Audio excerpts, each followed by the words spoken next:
We're a network of 50 social enterprises in France called Envie, as I want it. It's actually an acronym. We've been there quite a long time ago, not just 4 years or 5 years. We've been change makers for 34 years already. Yeah, we look quite old, don't we? Not at all. Thank you. So social enterprises doing actually real business. We reuse and recycle wastes, mainly electronic and electric appliance. This is who we are.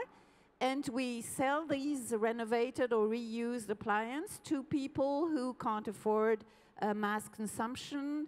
And we help workers which are totally unqualified to find a job in our companies. So what's all about this idea of the Green Friday? We decided that we wanted to do more and did some nudge, helping the consumer to change their consumption and stop the Black Friday and replace it with the Green Friday, because we think green is the new black. I'll tell you more in a while. Okay, we'll pause it right there. The green is the new black. Right, moving over to Frank. Frank, tell us, share with us, what's it all about? Well, 80-Day Race is a story of Jules Verne, 80 days around the world. And we're going to rekindle that story, but this time with zero-emission vehicles. So a competition for any vehicle as long as it doesn't have a combustion engine. And we go around the world in 80 days. Around the world in 80 days on 4 wheels. Well, 2 wheels, or even 1 wheel. I mean, anything goes. Anything has to have a wheel. Why can't you have a plane? Is that a vehicle? What did solar impulse do? It's not fair. It's not really. 80 days around the world, everyone else has got a car. You're in a plane. Not fair. It's a different class. It's not fair, Frank. Right. Okay. Back to Anémone. Back to Anémone. Tell us a little bit more about why you came up with this idea. Why are you doing this? Why Green Friday? Why Green Friday? You've all heard about the Black Friday. We're sort of just distressed when we see the success, and every year it's more and more important in the media. And what is it all about? Nobody knows that actually the promotion on the Black Friday usually amount to a -2%, or it's very small promotion, but it's a lot and a lot of waste and unsustainable consumption. So we wanted to start a movement, start a sort of awareness, an alert that we have to be responsible for our consumption. If we, the consumers, we start consuming in a more responsible way, then maybe there won't be any more a Black Friday. So we came up with this idea last year, and we launched our Green Friday. We decided on that day, no promotion at all. We have 45 stores with our electronic appliances. Hold on a second. Is that on the same day as Black Friday? Yeah. Exactly the same so days. So yes. without all the promotion we hear, yes. all the noise about yes. Black Friday, and then bang, pop. Green Friday. Green Friday. It's save the date. It's Friday, November the 23rd. It's coming again this year. Last year we had quite a large, actually, media success, which was nice. It's always nice to have media success, but more important, just the next day, we had a lot of calls from large corporations, from non-profit organizations, from people aware and wanting to do something for the planet, who say, how can we join? Can we be part of it? It's wonderful. We also want our Green Friday. So this year we decided we change it. It's not anymore just Envie with its own little Green Friday. It's a large movement. We want a lot of corporation, profit, non-profit corporation to be part of the movement, so that consumers are really aware of what's they can do. My next question is exactly that. So how and who can join this movement? Is this open to everybody, or what are the steps that people or companies need to do to get involved? Okay, we're already a group of a couple of founders, and we've sit together and we've written a chart, which means the people who join have to have some ethical attitude. They're businesses who join, or corporations, or organization, and they have to be already responsible in the way they do business, in the way they consume, in the way they prevent waste. So this is our chart. And they are all engaged into communicating and doing a lot of media loud and noise on that specific Friday. And then we all agree to give back 15% of our revenue on that specific Friday to non-profit organizations that defend the planet. We don't want any greenwasher. That's our only limit. So that has started to be a problem. We have nice, very large corporations. Some are financing these places. Sometimes they're, looking just for greenwashing. So this is our limit. Otherwise, it's open to all corporations. Great. I mean, so there's a website. What's the very first step? The website is coming. It's in a couple of days online, and everybody can be aware of what is the Green Friday. And all the members that are with us in the movement, we do something specific on that day. We have very large online companies that have joined the movement. They will shut down their website on that day. We, in our stores, Envie, we will host repair shops, and so people know how to repair their own goods, and instead of buying a new one, they can go again for a couple of years with their repaired good. We will help them to know how to repair instead of throwing away and buying a new. And we will, there's sometimes promotion. You get a bonus or some coupon to buy a cheaper price. We give life coupon to say, we're not interested in selling something to you. You don't need this new machine. Maybe when your great-grandfather, you might need to change your dishwasher, then come with your coupon. It'll still be working. That's the kind of ideas we have. Okay. But I'm just thinking, listen, people love to shop. Women love to, not just women, not just women. Not only women. No, but people love to shop, So I can imagine it's not as easy as it seems to get people maybe to be on board. What have you experienced so far? Tell me. Well, maybe I'm wrong, I don't know. Well, as I said, we're very old change makers. So our experience is 35 years of stores where we've seen people come in our stores and say, no, I don't want waste. I want this machine. I want to buy your machine because I know you've made, with 3 waste machines, you've made 1 new, and I want to be this consumer. There were not so many 35 years ago. We know they're growing. And you say people love to shop, yeah.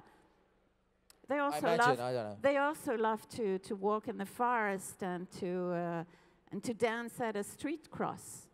So there's still hope.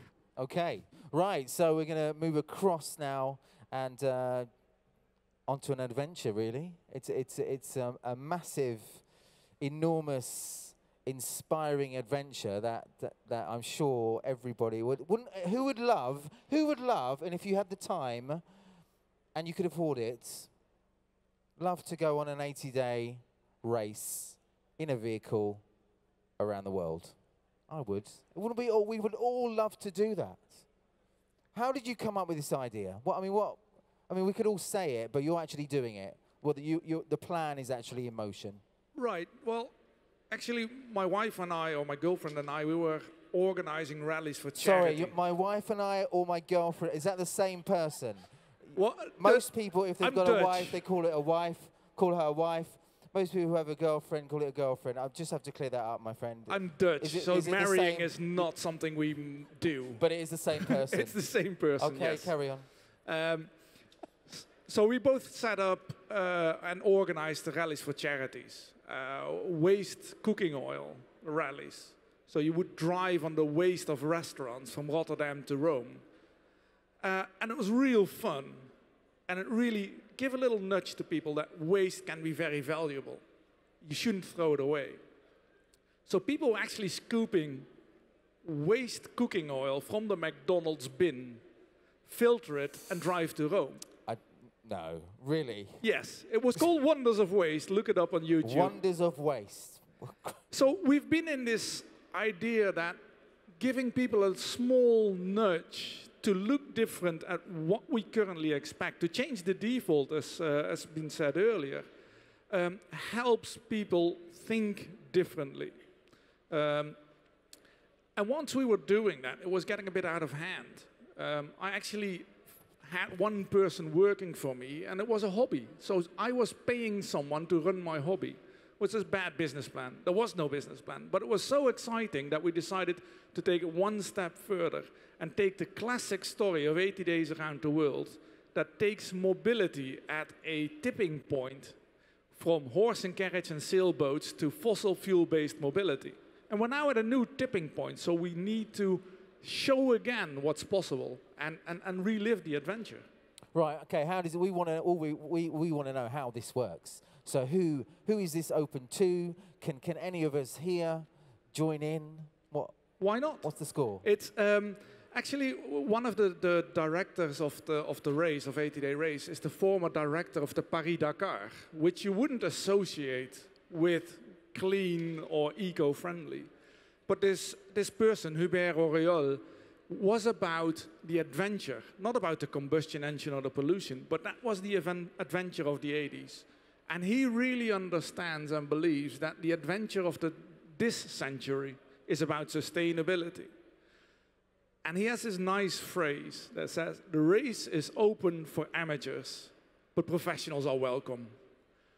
And it's the amateurs, the people that are outside of the establishment that make the change. It's seldom that it's within the establishment that generates that change. Okay, how many cars, how many vehicles, well, not cars as we've established, vehicles are you looking for? Where from? Who's already, you know, signed up already?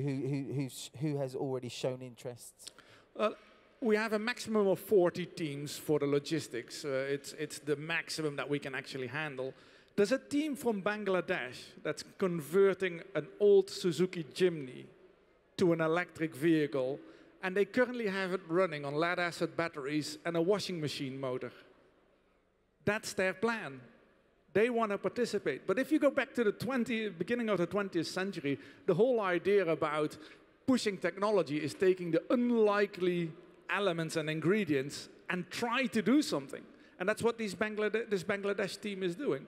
So that's really great. We have another team that is going to enter with a standard Nissan Leaf, and they did a trial last year, and they drove from London to Mongolia in the Mongol Rally, which was impossible. Everybody said it was impossible, but they made it within the time frame and actually finished the Mongol Rally in Siberia.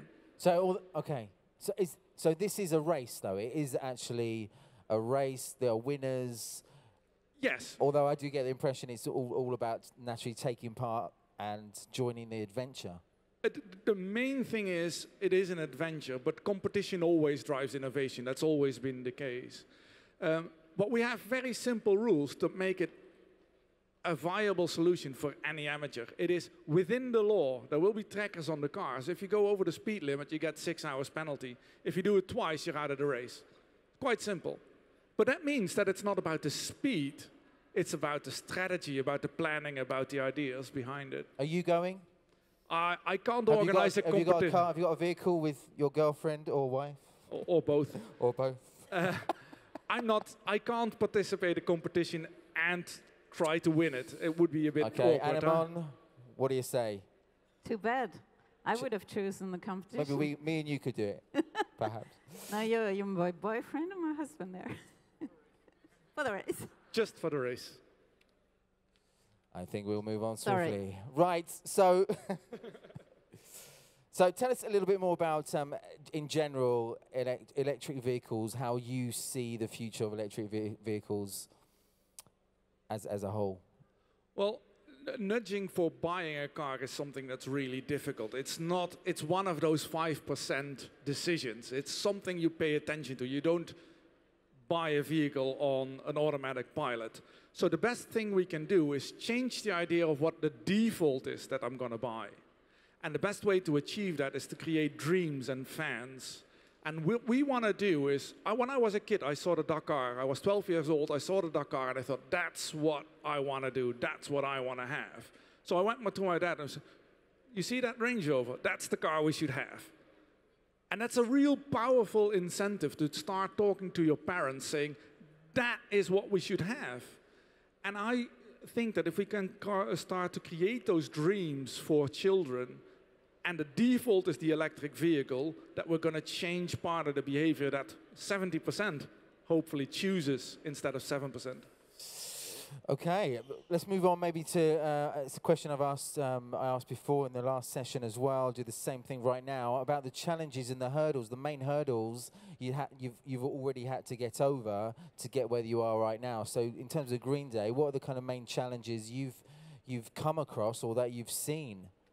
Well, the main challenge as Envie is we try to mix this social business with sustainable business, with actually profitable companies. We think that to be really sustainable, we do have a very nice social goal. We are non-profit. That means we don't give dividends to any shareholders. But we have to have companies that still run on an economic model and are able to still hire people and still invest. And for this reason, we're constantly innovating. We're looking for new business models, and we're right now we're not only not yet finished with the Green Friday. We hope it's going to raise like a rocket. We're launching a new circular economy model with medical appliances like wheelchairs, and there we have to find the model, and we know we will find it, but right now it's pretty risky. Frank? I think if you look at the car industry, it's very, very cost intensive, and that means that the biggest challenge we've had is the established companies don't want to lose what they have. And the new companies that start up don't have the money to do the marketing or the investments there. So breaking the chain within existing car companies has been the most difficult problem for us. And I've had several meetings where we have one person for marketing, 2 lawyers, 3 risk managers, and an accountant. And then you know where the focus is of this company. And I've always asked, you have 3 risk managers here, and so where is your opportunity manager? And there is none. There is not even a study. INSEAD is one of the universities helping ChangeNOW, but there is no study opportunity manager. There is a job title, risk manager. And I think that's part of the problem, that the institutes are set up in an old established way, and we have to push everywhere slightly to break that. Small nudges, small slight nudges moving forward. Ladies and gentlemen, we are now almost at the end of this last session together. I think, I hope it's been intriguing for you. Has it been intriguing? It's certainly been intriguing for me. It's been productive. It's been a healthy discussion as well, and we certainly wish you lots of luck and lots of inspiration for Green Day. And again, it's one of those things that hopefully, you know, in the years to come, you'll think to yourself, yeah, ChangeNOW 2018. This is where we heard about Green Day and Envie for the very first time. And it's based for 20. It's 40 vehicles. And 40 but teams. 2020 is when it should 2020 we should start here from Paris, which has always been a starting point for new adventures. So a few years' time, when you look at the news, perhaps, or you hear on the radio, you hear about the 80-day race. Or when you stand at the start. Oh, absolutely. You'll remember that it was here, ChangeNOW 2018, you first heard that. Ladies and gentlemen, please put your hands together for Frank and Anémone.